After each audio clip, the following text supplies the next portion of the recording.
This video will cover section 2.1, complex numbers. So we are starting chapter 2. Chapter 2 is all about polynomials and rational functions as well.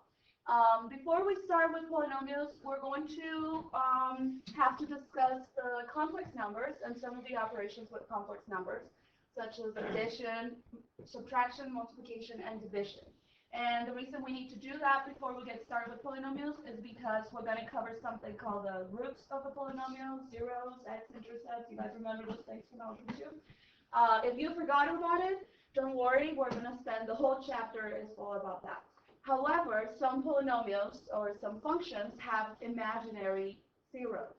And the reason we call them imaginary is because they don't actually you cannot see them as x-intercepts on a graph, but the zeros still exist because from zeros we get factors, and from factors we get polynomials.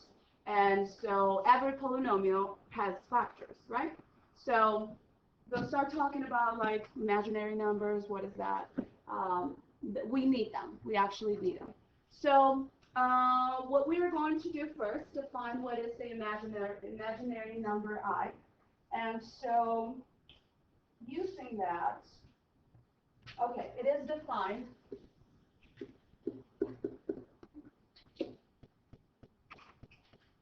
to be a solution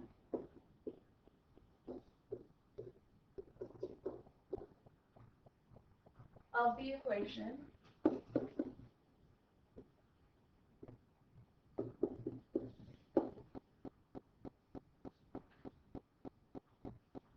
x squared is equal to -1.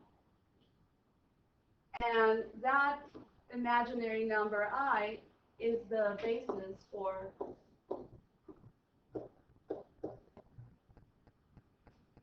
this number system.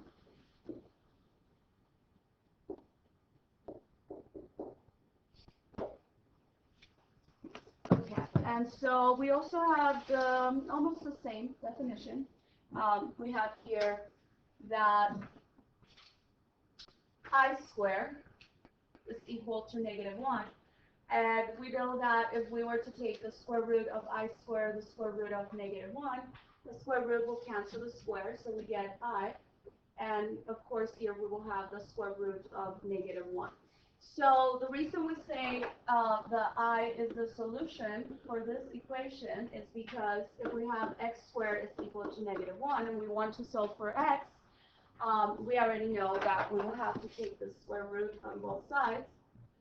However, when we discuss the square root function, we established that the domain for this particular function was all numbers that were greater than or equal to 0, right? Meaning all positive numbers, or since we are including 0, we will say all non-negative numbers, okay? 0 is not positive, so if we want to include 0, we will say non-negative numbers. So we know that in the real numbers subset, an equation like this one will have no solution because you cannot take the square root of a negative number. However, mathematicians decided to come up with that to be able to answer questions like those. So in this case, x will be the positive and negative square root of I. Now, what we're going to be using is the principal square root, which is going to be the positive one. Now, once we get to some problems, we will be using both the positive and the negative one.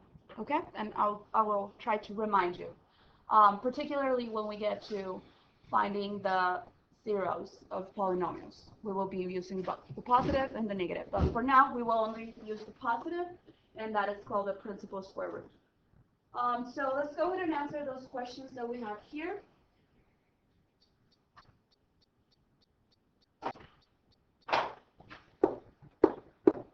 Okay, so to answer a question like what is the square root of -25, we know that the square root of 25 is 5, right? So what I'm going to do is factor negative 25 as negative 1 times 25. And so from here, we could do the square root of a product is the same as the product of two square roots. So I could say the square root of negative 1 times the square root of 25. Now, we already established the square root of 25 is equal to 5. And the square root of negative 1, by definition, it is equal to I. Bless you.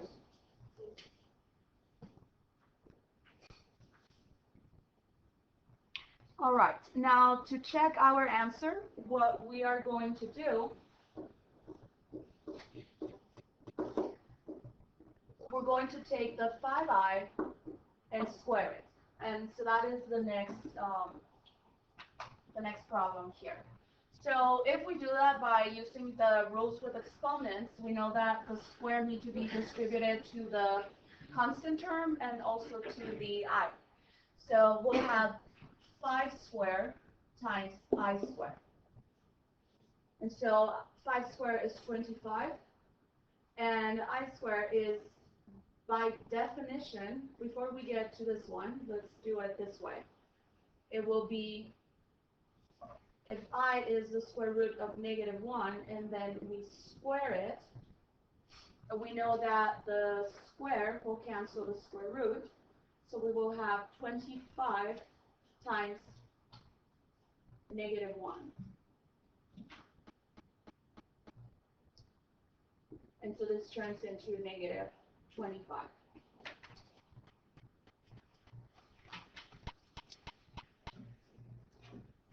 Okay, so now, since we already talked about this step here, I guess we could go ahead and accept that definition, right? So I squared is equal to negative 1. Do you guys have any questions? Yes.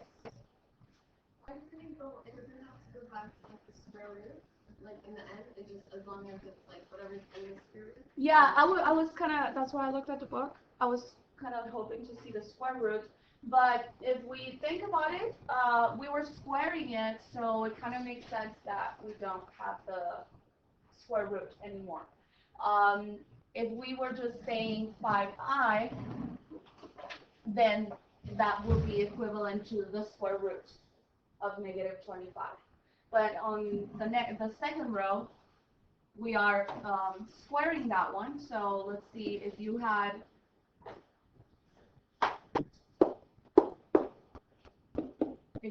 the square root of 25, because that's what we're saying, the square root of negative 25 is equivalent to 5i, right?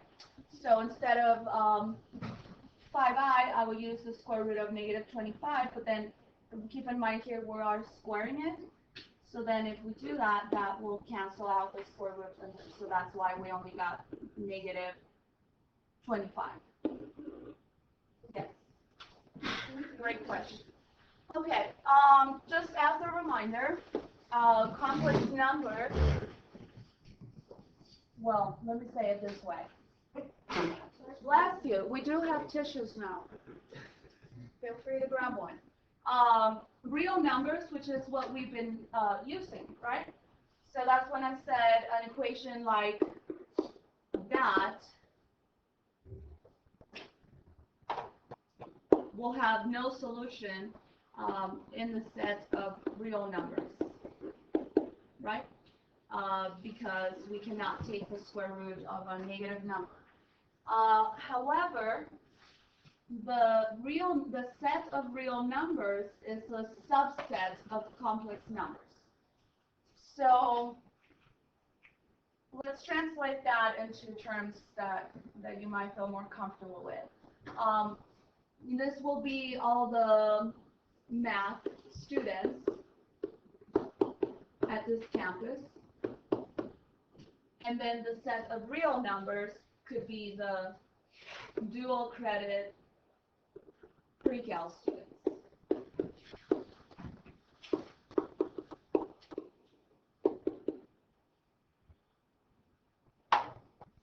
And then let's say that the imaginary numbers are the geometry students. students.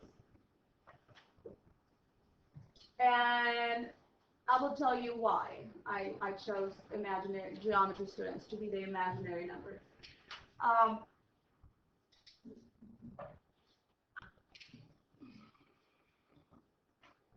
You guys know how some of you are doubling, right? Yes? Some of you are in geometry and also into a credit precalculus. So for imaginary numbers, okay, I will just stop because I don't think my analogy will be correct, and then I don't want to confuse you with that. But what we also know about imaginary numbers and real numbers is that some of them could be a combination of both. So imaginary numbers will have a real part, and they will also have the imaginary part. I guess that's what I was trying to say. Like some geometry students are also in pre-calc, but it doesn't work that well, the analogy. So, example here, we will have numbers like -4, that will be the real part, and then let's say plus 6i. So if you notice, here we already have the notation for it. So a, and we define them in this terms, a plus bi. And in this case, if we're saying that they are imaginary, the imaginary part cannot be 0, right? Because if the imaginary part is 0, then that will make the number just real.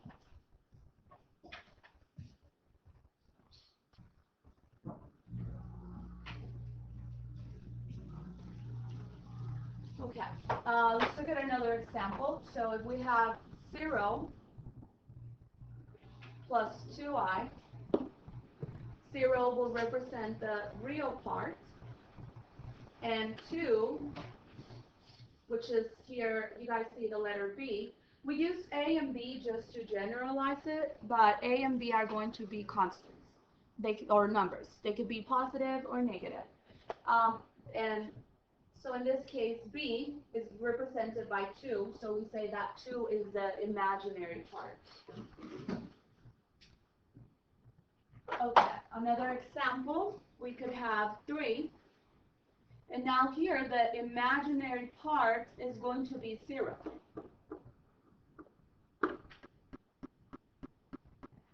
So now we do have a special name for those numbers. I want to point out that all of them, all 3 of them, are complex numbers.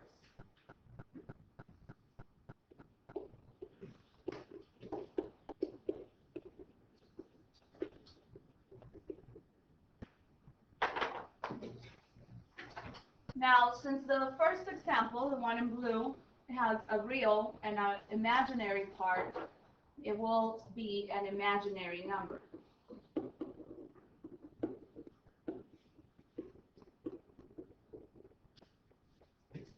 The second one, the real part happens to be 0, so in this case we refer to it as pure imaginary. And the third one, the imaginary part is equal to 0. So do you guys remember what we talked about here? If the imaginary part is 0, then we cannot call that number imaginary. So in this case, it will just be a real number. All right, so what I'm trying to get with this example is, yes? Could you repeat the pure imaginary? Pure imaginary is just because the real part is equal to 0. Oh.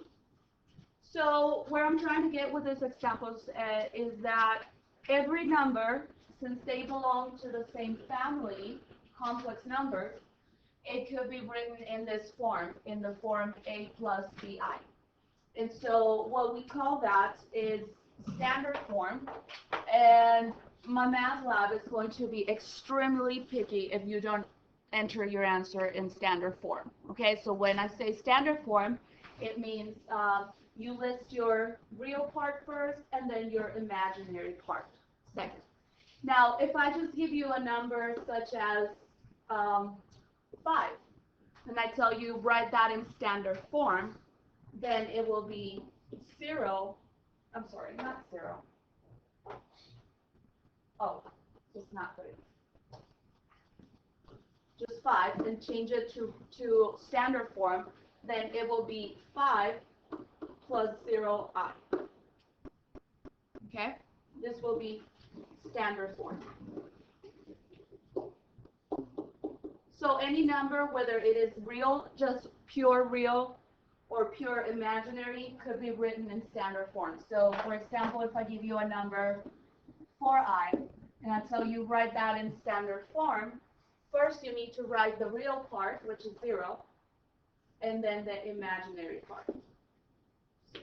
Okay, so again, this is standard form.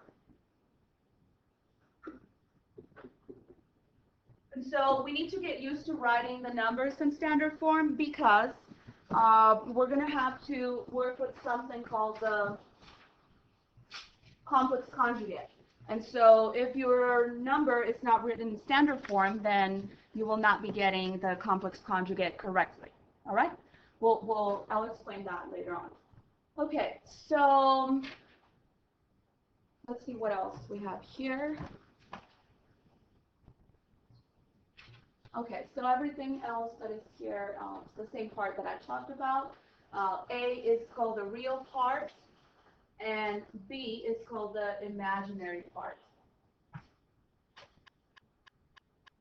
Okay, and here we have the standard form, and we have pure imaginary numbers, like the case of this one here. Any questions? Okay, so let's go to the next slide. Okay, so standard form, we already discussed that, so that will be A plus BI. So the real part always comes first. If the number is pure imaginary, then the real part will be 0.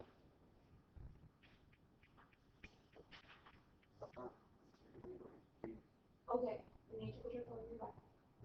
9. And then 2. Okay, and also if B contains a radical, we usually write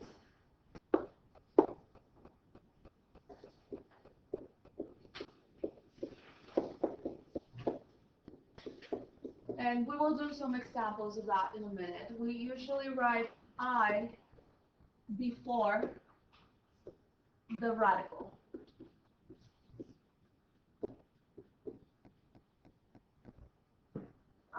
We'll get to an example of those. Well, let me just give you an example.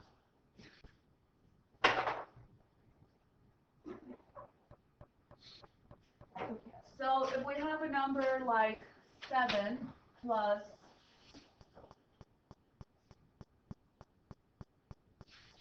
the square root of 5i, something like that, we know that the coefficient for the imaginary part is the square root of 5. But I don't want you guys to think, or I don't want to think, that you're writing this, right? Because that will not be correct. So for that reason, it is preferred that you guys write the I on the left side of the radical, like that. Yes? Okay, so that's what I meant by that statement. Now, let's start with the operations. So we'll start with addition and subtraction. They're very easy. And what you need to consider is distributing the signs if we are subtracting and combining like terms. And so when I say combining like terms, I mean combining the real parts and then combining the imaginary parts. All right?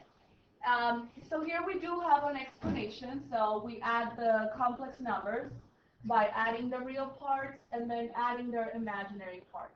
Now, the book has a special way to describe this process, and you could see it listed here.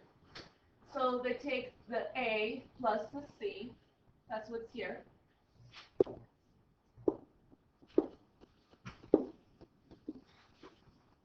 And then they take the B plus D, and that's what we have here. However, I think that we could skip that step. If you want to do it that way, you are free to do so. Yes?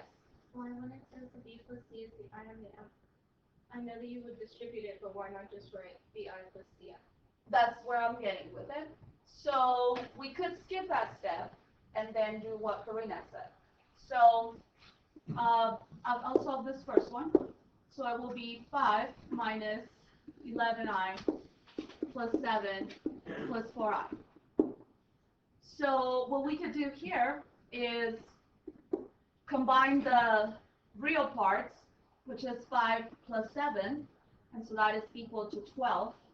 And then just like if you were combining like terms like, I don't know,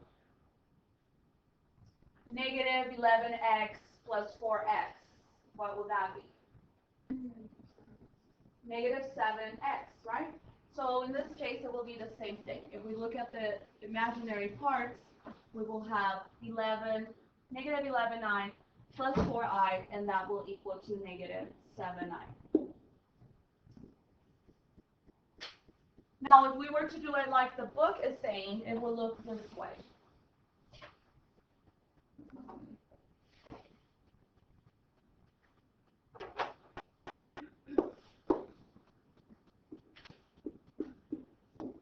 So I'm going to write it right next to the problem. And so the process the book is using, it will be the same thing. It will just be combine the real parts, 5 plus 7.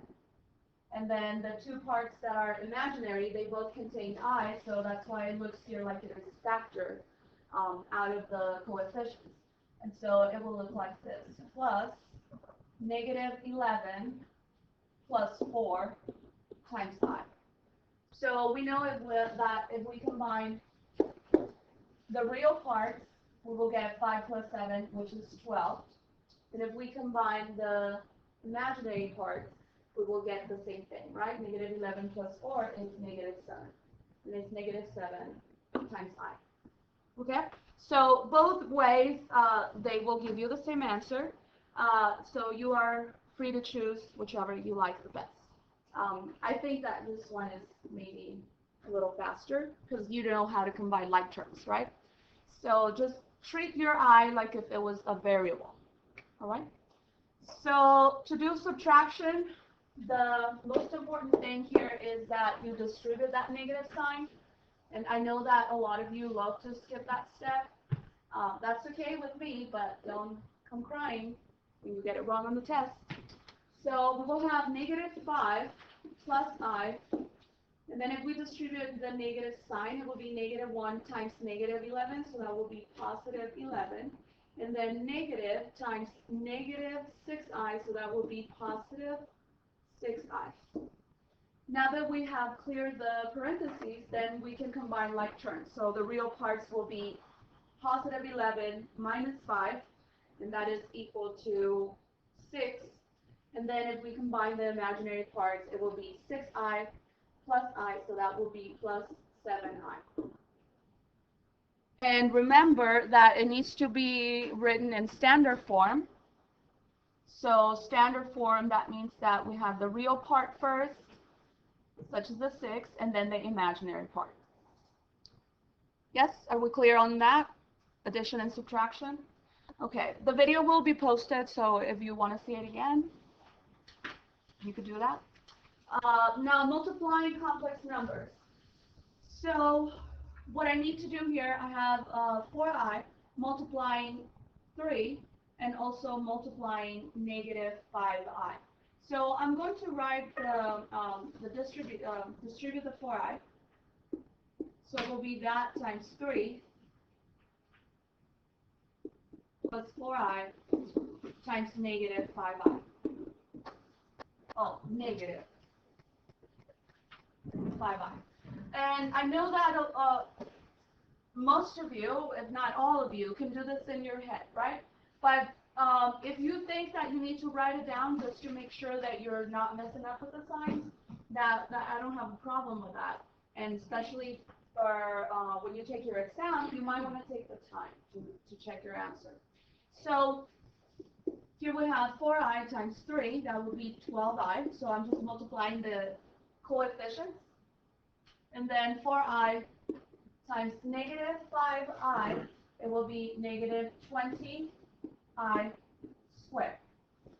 And now, if you guys remember from the beginning, we established that I is equal to the square root of 1 by definition. And so I squared is equal to negative 1. So anytime we see an I squared, then we're going to substitute that with the negative 1.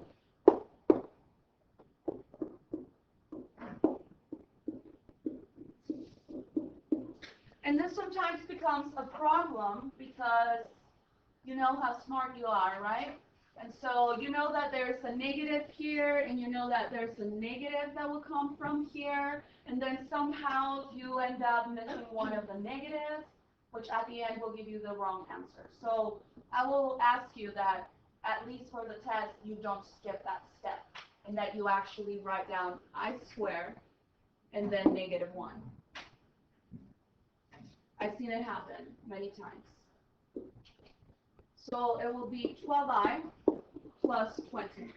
Now, will that be correct if you were asked to write it in standard form? No. No. So my math lab will count it wrong. It doesn't matter that you have the right coefficients if you don't have it in standard form, so it is wrong. So it will be 20 plus 12i. That would be the correct answer in standard form. Now, the next one, we're going to multiply one imaginary number times another one. But in this case, we do have real parts to them, so it's not going to be as easy. So what we're going to do is distribute the 7.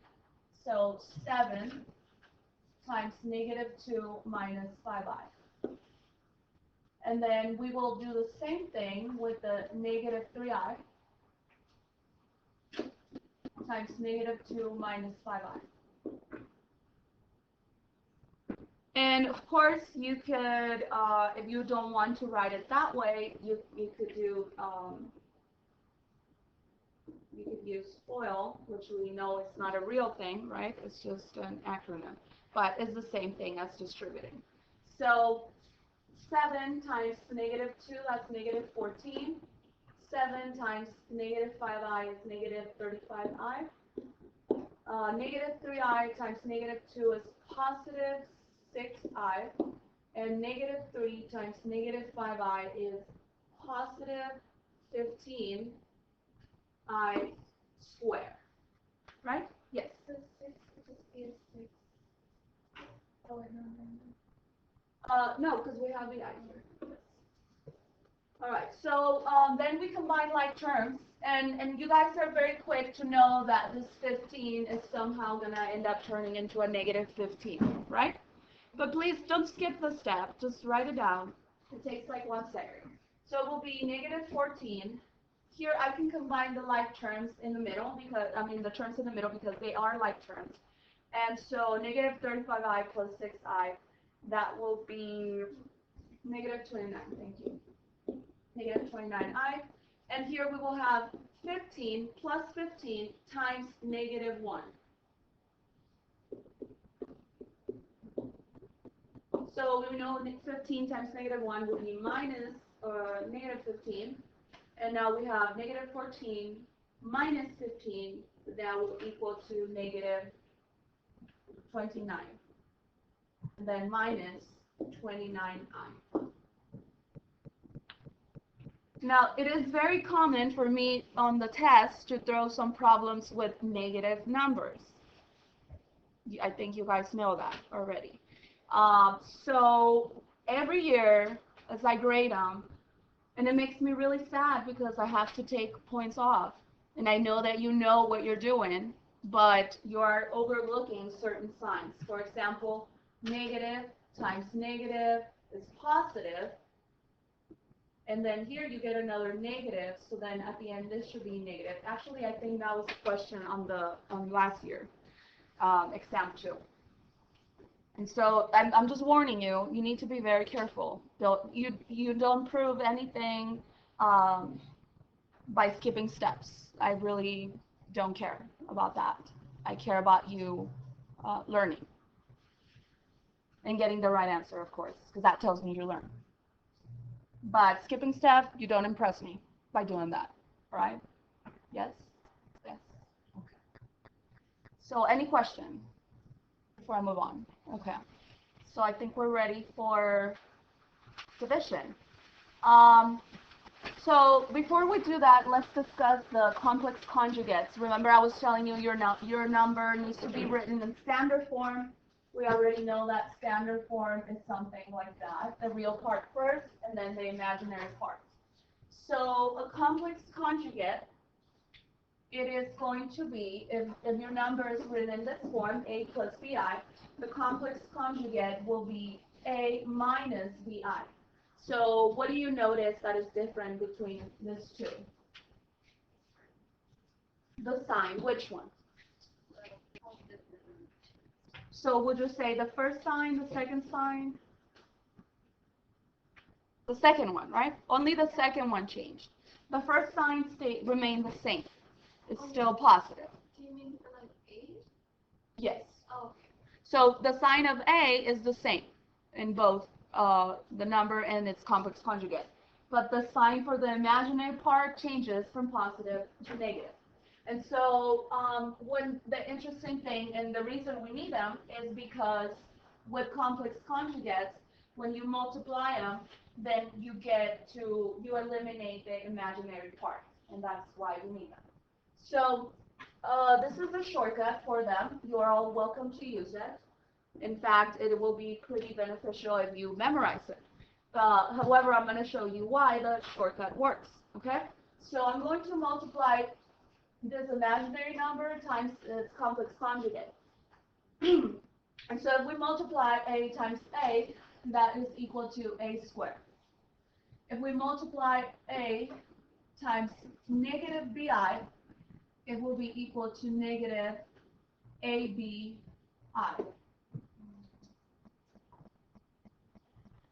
So that's by distributing a. Now I'm going to distribute the positive bi. So bi times a is positive bai, or if I put it in order, abi. Now if I multiply positive bi times negative bi, it will be negative b squared I squared. Right? The product of this part with this part. So positive times negative is negative. B times b is b squared. And then I times I is I squared. Now I think all of you can see what's going to happen with the two terms in the middle, right? They're opposites. They have opposite signs. So they're equal 0, or they cancel. And so that will give us a squared minus b squared times I squared. And I know you know what that equals to in terms of a number, right? What is that number, Jeannie? 4I squared. Negative 1. So if we substitute that negative 1 there, that will make this turn into a squared. Negative times negative will give you positive, and that will be positive b squared. Yep, so you guys see why the shortcut works.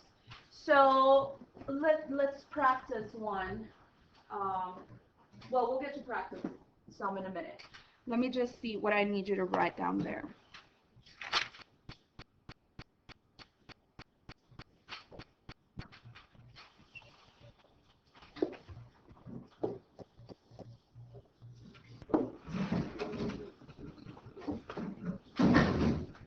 As we discussed earlier, the multiplication of complex conjugates results in a real number, so that's why it is very important. And you can notice that from here, after multiplying complex conjugates, we eliminate the I term, or the imaginary term.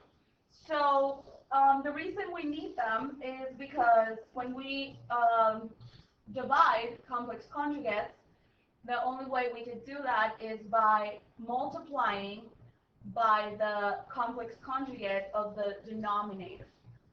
So that's what we're going to do here. So multiply by the complex conjugate of the denominator.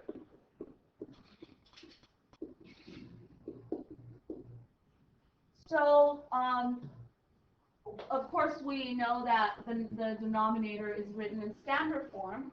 So the complex conjugate of 2 minus, well, let me copy the problem first. 7 plus 4i over 2 minus 5i. And so we're going to multiply the complex conjugate of the denominator is going to equal to what, Ruben? The complex Conjugate. So that's when we change the sign in the middle. 2 plus 5i. Now, since we don't want to change the expression completely, we're actually multiplying by 1, right? So if we do something to the bottom, we have to do it to the top. And we know that this fraction here in red is just equal to 1, right? That's why we have to do it to both, to the top and the bottom. So for the bottom, I'm going to teach you how easy and how convenient using the shortcut is. But if you don't feel comfortable using it, you could always multiply the long way by distributing or FOILing. So if we use the shortcut, you guys notice here it says a squared. So that means the coefficient of the real part, square it. So the real part is 2, right, for both. So we will say 2 squared. Now the coefficient of the imaginary part, in this case is -5, in this case is 5. So we know that if we square -5 or we square +5, we will get the same number, right? So let's just consider 5 squared. So I'm following the shortcut here, right here. Now for the top, I'm going to go ahead and distribute. So it will be 7 times 2, that is 14, and then 7 times 5i, so that will be 35i. And then we multiply 4i times 2, so that is equal to +8i, and then 4i times 5i, and that will equal to 20i squared.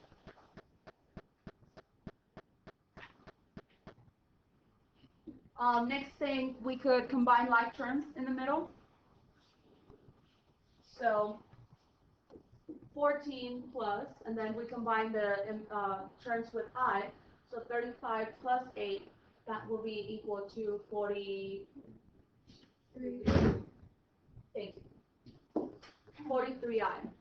And I know that you're dying to say that 20 is going to turn into -20, but I will prefer that you write down the substitution, so you know where that -20 came from.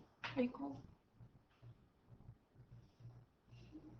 Okay, so next step, I'm going to, remember I used the shortcut here, instead of distributing and getting the 4 terms like we did on the numerator, I used a shortcut.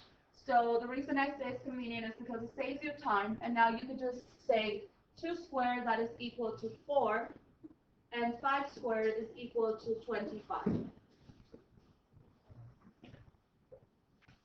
Okay, so I'm going to continue the problem here.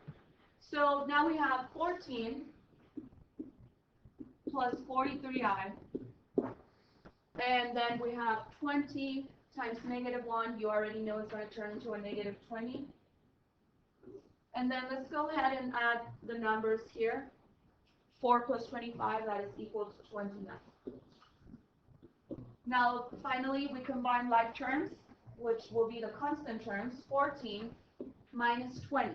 And so that is equal to negative 6.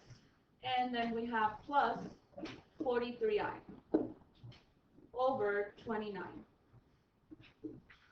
Now, will that be in standard form? What do you guys think? Do we do like, do we separate or do negative? Yes, exactly, Brisa. Very good.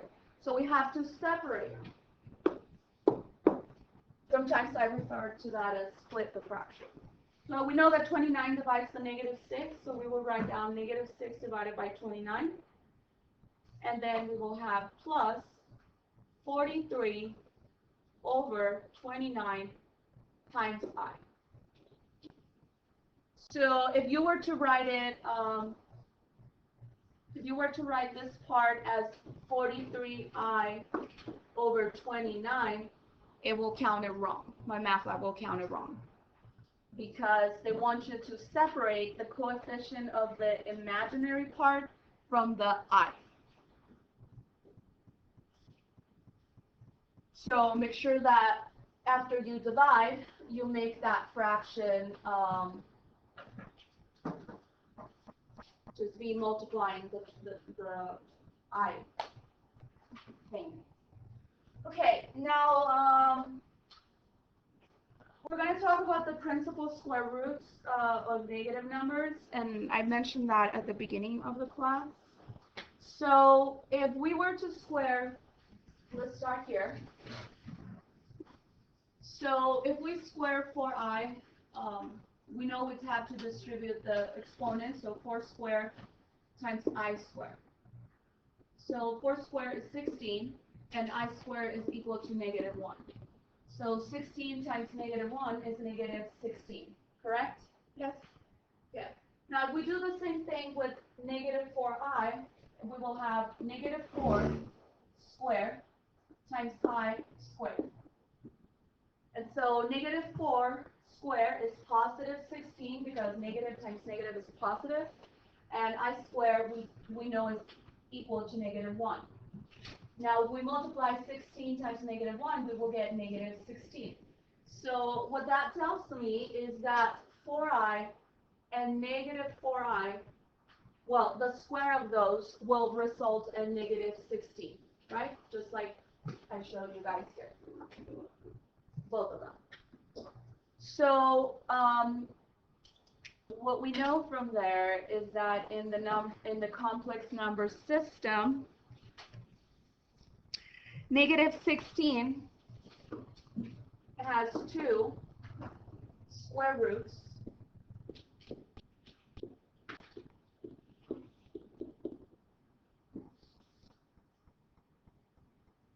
which we know they are 4i and negative 4i. So the one with the positive sign, we will refer to that one.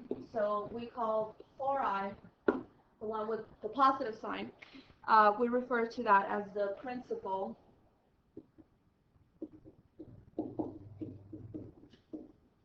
square root of negative 16.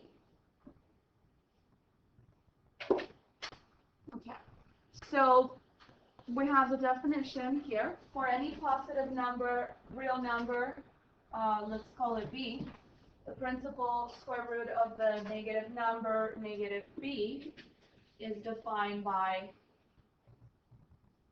the square root of I times the square root of b. So let me expand this one a little bit. So if we have something such as, well, let's use that same letter or variable. So negative b, we factor that as negative 1 times b. And we know that the square root of a product is the same as the product of 2 square roots. So here we have negative 1 and here we have b. So we know by definition that one is I, And that one we don't know what b is, so we will just leave it inside the radical, so it will be I times b. Now, we could have positive and negative, but we're only talking about the principal square root, and so for that, we will only consider the positive square root.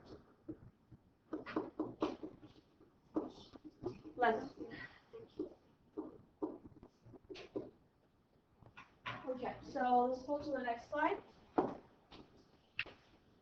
So consider that problem, 5I times 2I. And so if we do that, we will multiply the coefficients.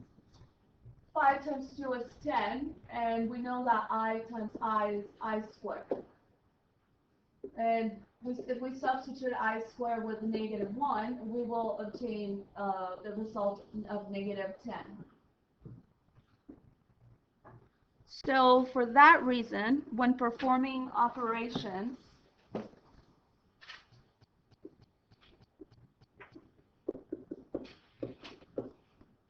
with square roots,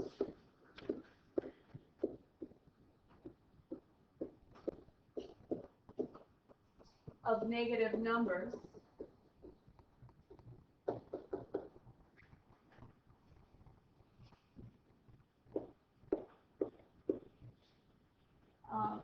you must begin by expressing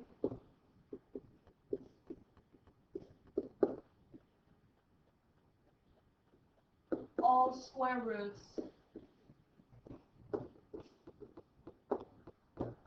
in terms of I. And so we're going to solve that problem the correct way first, because that's the way I want you to solve it.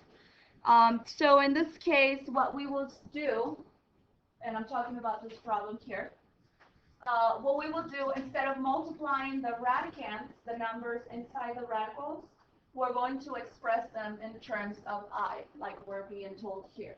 Okay?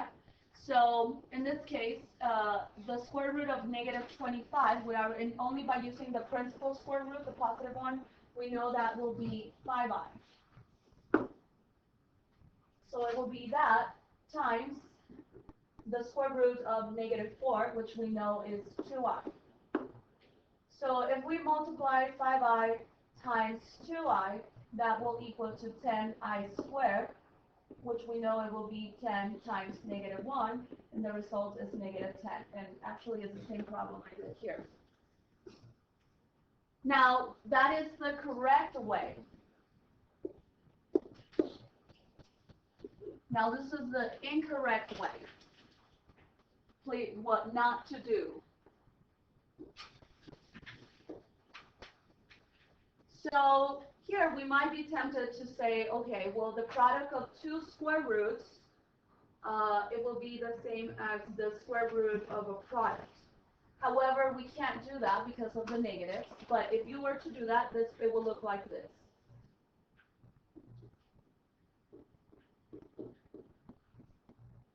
Right? And what happens when you multiply a negative times the negative? Turns positive, right? So then this will be the square root of positive 100. And so what is the square root of 100? 10. So is that what we need? No, it is not, because you cannot go from something that has an imaginary solution, such as 5i and 2i, to just a real number. All right? So this is what not to do, so please do not do that. When you study for your exam, make sure you look at those examples. Don't just look at the study guide. Don't just look at the practice exam. You need to look at your notes as well.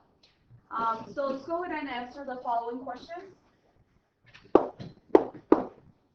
So we're going to be adding, subtracting, adding, multiplying, and then we will use this, which is the basis of the, well, it's something that we will look at next section when we cover the quadratic formula. Okay, so what I'm going to do here is first express the square root of a negative number in terms of I. And so 18 does not have a square it's not a perfect square, so it does not have an exact solution. But however, we could factor it to simplify it a little bit. So what I'm going to do is factor a -1, and then we'll look at two factors of 18 where one of them is a perfect square. That will be 9, right? 9 times 2. And then we are subtracting the square root of -8. So I'm going to factor -8 as -1. And then Gustavo told me two factors of 8 where one of them is a perfect square. 2 and 4, very good. Now I'm going to write 4 first because this is the same thing, right? Multiplication is commutative. And so what's going to happen here is that we take the square root of 9, and we're only going to focus on the principal square root, the positive one. So the square root of 9 is what, Brandon? 3. And what is the square root of -1, Jennifer?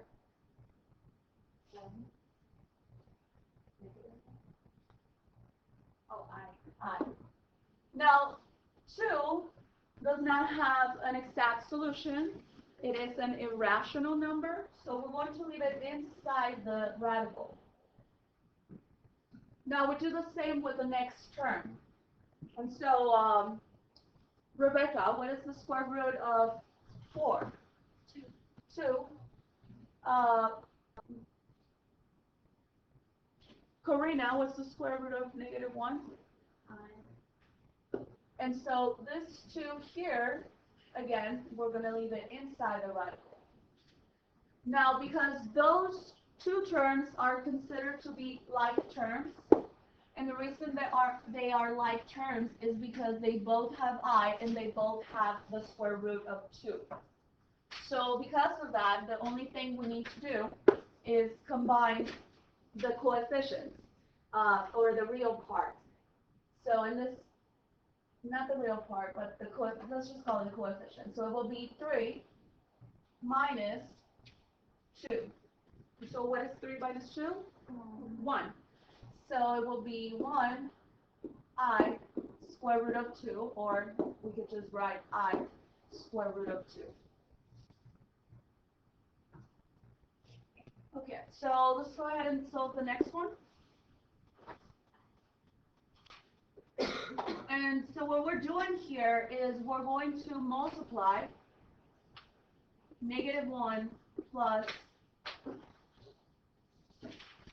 the square root of -5. First, we need to convert it into a term that contains I. So in this case, it will be I square root of 5. Since we are squaring it, that means that we multiply that number times itself. And so when we do this, we need to come up with a total of 4 terms, right? And then after combining them, we will go to 3. After substituting I squared, we will probably go to 2. So let's see, -1 times -1 is equal to +1. -1 times I square root of 5 is equal to the -I square root of 5. Now we do the same here, so it will be the I square root of 5 times -1. It is -I square root of 5. And then we take I square root of 5 times I square root of 5. And so remember, I times I is I square. And then we have the square root of 5 being multiplied by itself, so it's like that is also being squared.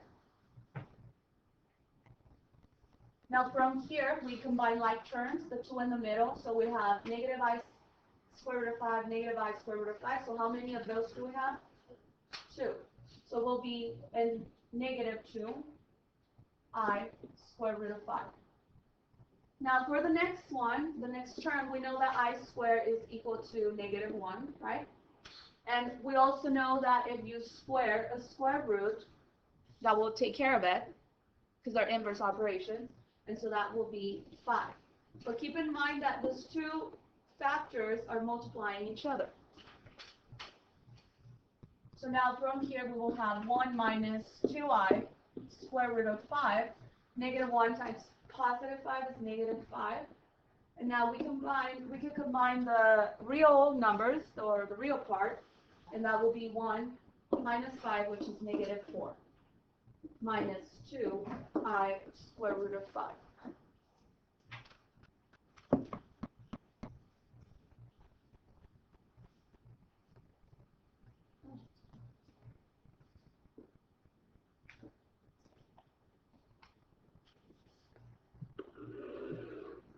Okay, so we're going to do the next problem.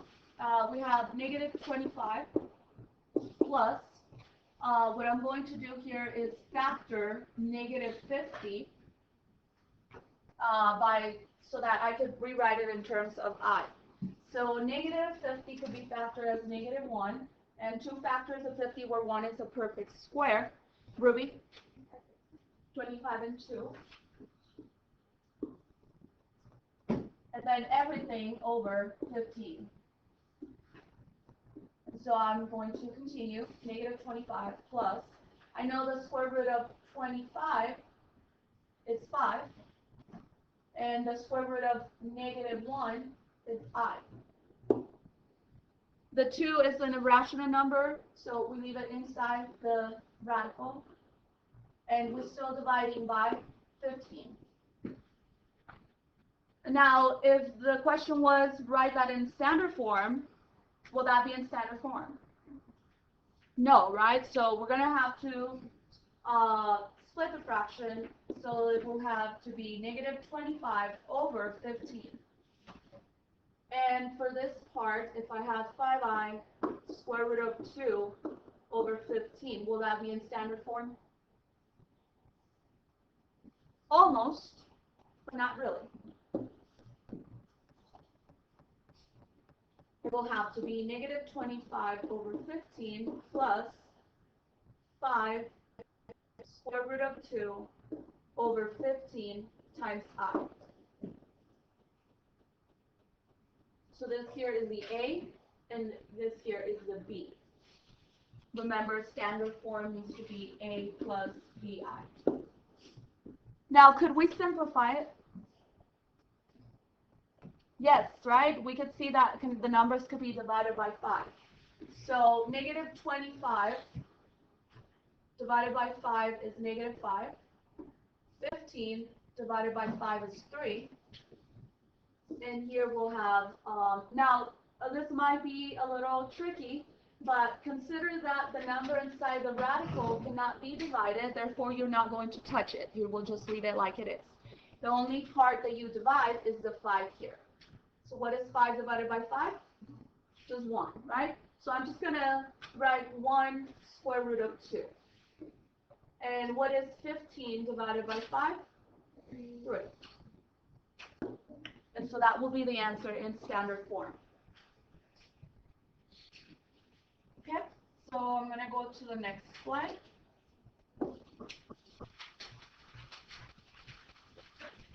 Quadratic equation.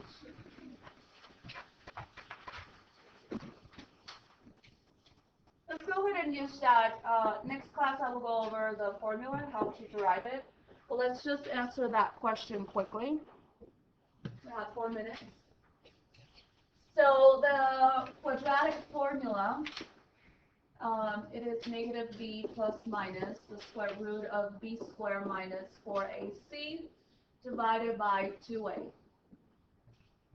So in this case, we have that a is the coefficient of the x squared, that is equal to 3.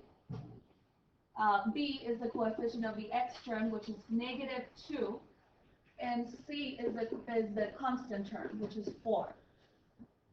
So if I substitute all of those constants into the quadratic formula, we're going to end up with something similar to the problem that we solved previously. So that will be x is equal to negative 2. Remember, b is negative, but the formula comes with a negative as well. Plus minus the square root of b squared. B is negative 2, and we square it. And then we subtract 4 times a. A is equal to 3 times c, and c is equal to 4.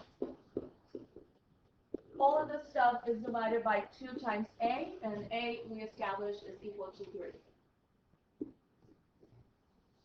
So that is just a substitution. So now here we distribute the negative. Negative times negative will give me positive, so that would be positive 2. And then we have plus minus the square root. Negative 2 squared is equal to 4, positive 4. And then here 4 times 3 is 12, and 12 times 4 is 48. Negative 48.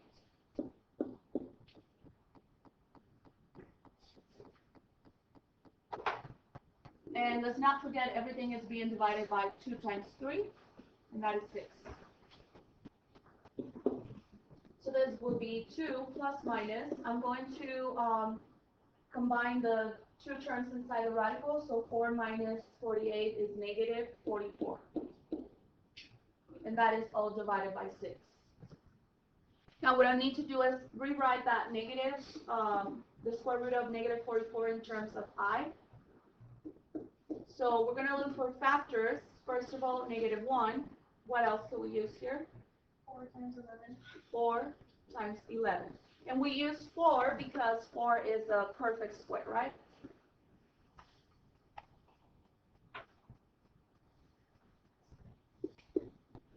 So 2 plus minus. The square root of 4 is 2. The square root of negative 1 is I. And we leave the square root of 11 inside the radical. Everything divided by 6. Now I'm going to split the fraction, so that will be 2 over 6 plus minus 2 square root of 11 over 6 times I. That is in standard form. And finally, I'm going to simplify because I can see that the numbers could be divided by 2. So 2 divided by 2 is 1. 6 divided by 2 is 3.